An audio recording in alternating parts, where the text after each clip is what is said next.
Student, good morning. कैसे हैं? आशा है आप अच्छे होंगे। तो चलते हैं अपने टॉपिक की तरफ। टॉपिक है हमारा pair of linear equation with two variables. Exercise है हमारी 3.2 क्लास 10th NCERT मैथमेटिक्स। तो इस एक्सरसाइज नंबर 3.2 के हमने आपसे पहले 4 क्वेश्चन कर लिए हैं। अब हम 5th क्वेश्चन करेंगे, 5वां क्वेश्चन करेंगे। तो क्वेश्चन क्या है? Half of the perimeter of A rectangular garden whose length 4 meter more than its width is 36 meter. Find the dimension of the garden. तो सॉल्यूशन करते हैं इसका।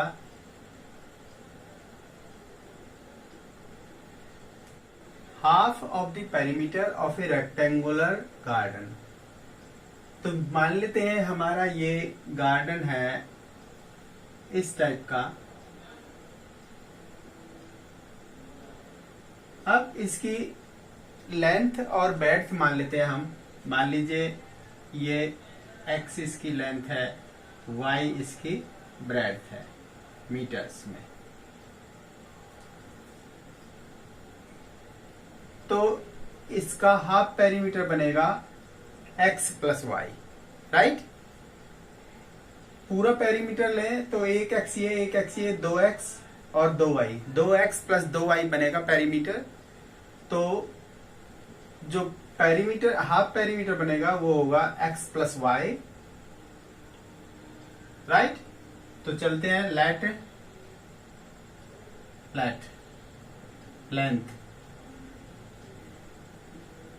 Length of the park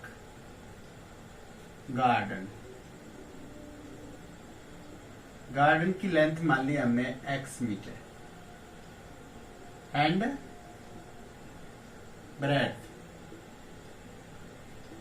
breadth और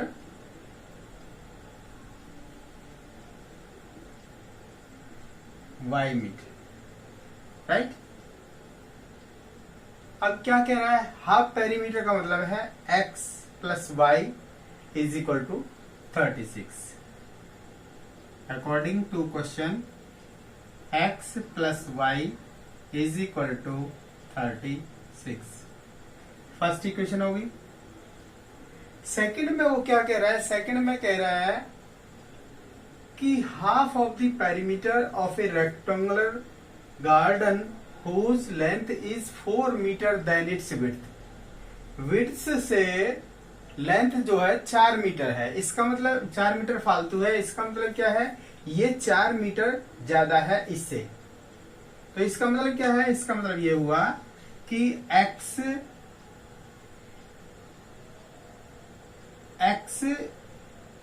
is equal to y plus 4। ये इसके बराबर हो गई। जब ये 4 फालतू है तो इसका मतलब इधर वाले में 4 जोड़ दे तो ये इक्वल हो जाएगा। इसका मतलब क्या हुआ? ये हो गया आपका x minus y is equal to 4। This is equation number second. अब हमें क्या करना है? सिंपल इन इक्वेशनों को सोल्व करना है और x y की वैल्यू कैलकुलेट करनी है। तो ये इक्वेशन नंबर सेकेंड और इसके नीचे लिख दिया हमने x plus y is equal to 36। ये फर्स्ट इक्वेशन हो गई। अब हम क्या करें? ये दोनों इक्वल है तो हम क्या करेंगे? साइन इनको ऐड कर देंगे। ऐड करेंगे तो y कैंसल विद y, आपके आगे 2x is equal to 40। 2x is equal to 40 तो x इज इक्वल टू क्या आ जाएगा? x is equal to 40 upon 2, तो you get 20। Therefore x is equal to क्या आ गया आपका? 20। अब हम क्या करेंगे? Put the value of x in first equation और second equation. Put x is equal to 20 in equation 2 या फर्स्ट, किसी में भी रख दो। फर्स्ट में रख रहे हैं हम। तो फर्स्ट है हमारी x plus y is equal to 36। तो क्या लिखेंगे? x की जगह 20 लिख दिया, plus y is equal to 36। अब ये 20 इधर जाएगा तो y इज इक्वल टू क्या आ जाएगा, y is equal to 36 minus 20 क्या आ गया, ये आ गया y इज इक्वल टू 16। इसका मतलब क्या हुआ, इसका मतलब ये हुआ therefore length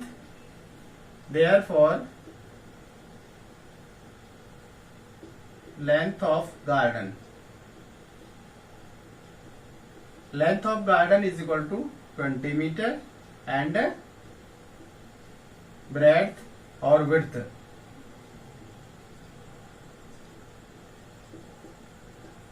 of the garden,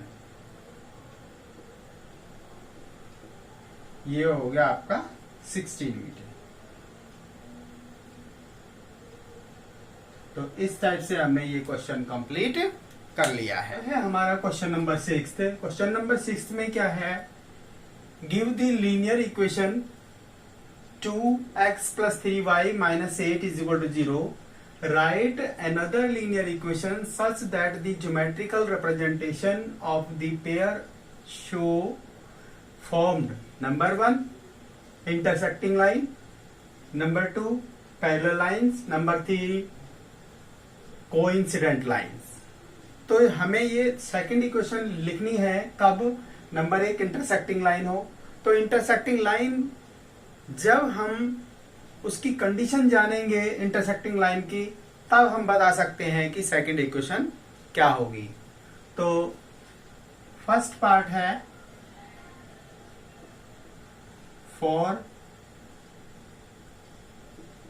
intersecting line.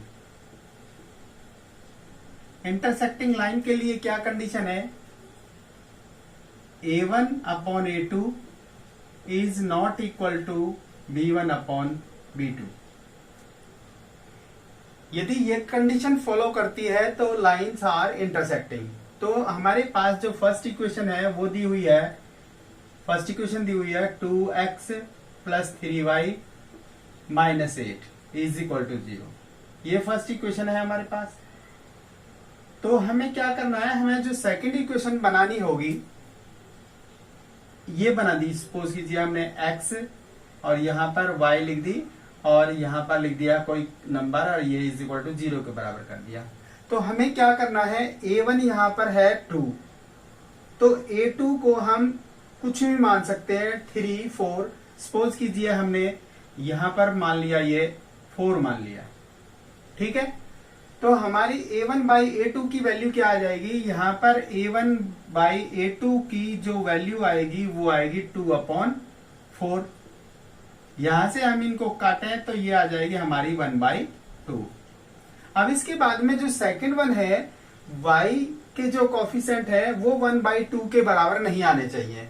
तो अगर हम ये लें b1 बाई b2, तो b1 की वैल्यू हमारे पास है 3, तो इसकी जगह हम केवल और केवल 6 नहीं रख सकते और कोई भी वैल्यू रख लो। मान लीजिए हम इसके नीचे 6 की बजाय 7 रखते हैं, तो इसका मतलब क्या हुआ, इसका मतलब ये हुआ कि ये दोनों के दोनों इक्वल नहीं है। तो हम यहां पर +7y रख सकते हैं, यहां पर कुछ भी रख सकते हैं -6, राइट। तो इसका मतलब क्या हुआ, इसका मतलब ये हो गया हमारा जो सेकंड इक्वेशन है वो ये होगी सेकंड इक्वेशन, राइट। तो क्या होगा, therefore another linear equation is, ये लिख दो, 4x plus 7y minus 6 is equal to 0। दोबारा बता देते हैं आपको कि जो लाइन है इंटरसेक्टिंग कब होंगी, जब a1 by a2 is not equal to b1 by b2 होंगी। तो हमने a1 की वैल्यू 2 है, a2 की वैल्यू हमने 4 मान ली, तो इसका जो रेशियो आया है वो 1 बाई 2 आया।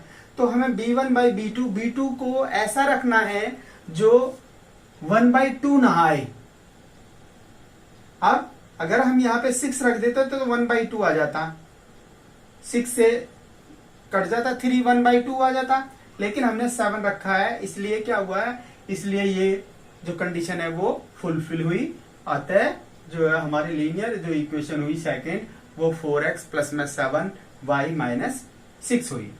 इसके बाद में सेकंड पार्ट है। सेकंड पार्ट में क्या है, line are parallel for parallel line,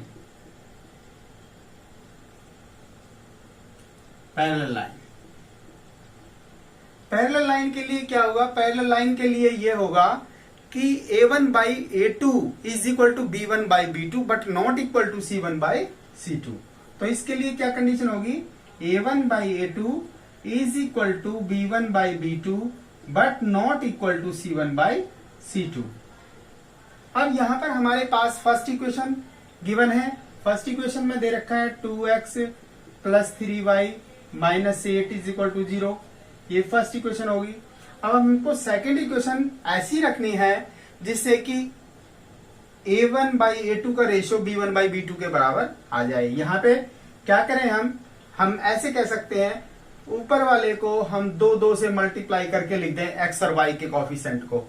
अगर हम 2 से मल्टीप्लाई करें तो ये आ गया 4x, इसको 2 से करें तो 6y, और इसको 2 से नहीं करेंगे क्योंकि ये बराबर नहीं होना चाहिए। तो इसको हम कुछ भी ले सकते हैं, 7 ले सकते हैं, 3 ले सकते हैं, 5 ले सकते हैं, कुछ भी ले सकते हैं। तो ये आपकी सेकेंड इक्वेशन हुई। इससे क्या होगा, a1 बाई a2, यहां पर जो हम देखें तो a1 बाई a2 की जो वैल्यू आएगी वो आएगी 2/4 मीन्स 1/2, 1/2 आ गई। अब b1 बाई b2 की वैल्यू देखें हम तो यहाँ पर 3/6 आ गई, काटें तो 1/2 आ गई। इसके बाद में c1 बाई c2 की वैल्यू देखें हम तो ये आ गई -8/-5, ये कट गया, तो ये कितनी आ गई 8/5। इसका मतलब क्या हुआ, इसका मतलब ये हुआ कि जो अनदर लीनियर इक्वेशन होगी वो होगी therefore another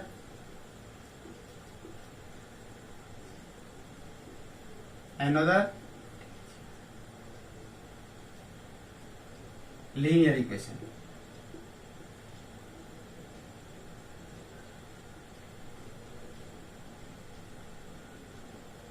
is 4x plus 6y minus 5 is equal to 0. Now, in third case,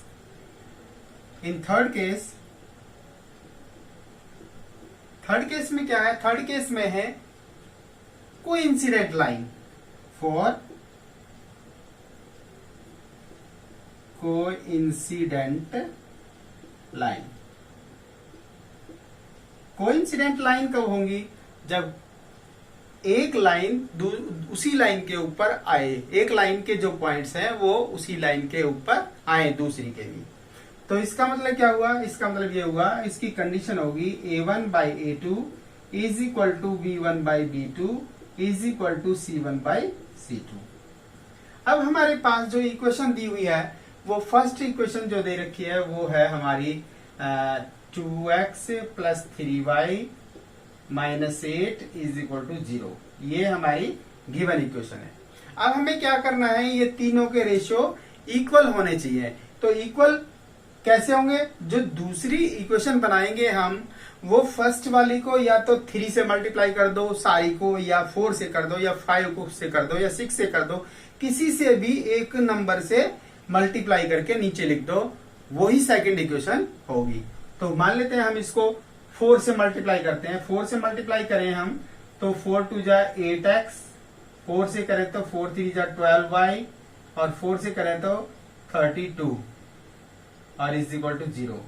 तो ये हमारी सेकंड इक्वेशन हुई। कैसे, यदि हम इसका रेशियो निकालें तो 1/4 आएगा, इसका रेशियो निकाले 1/4 आएगा, इसका रेशियो निकाले तो 1/4 आएगा। देयरफॉर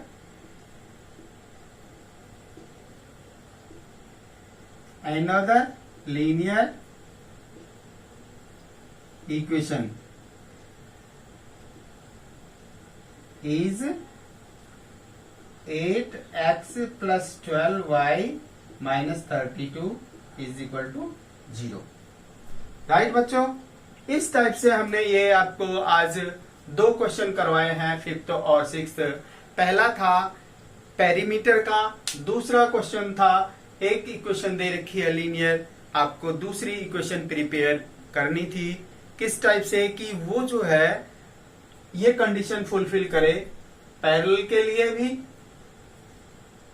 कोइंसिडेंट के लिए और इंटरसेक्टिंग लाइन के लिए।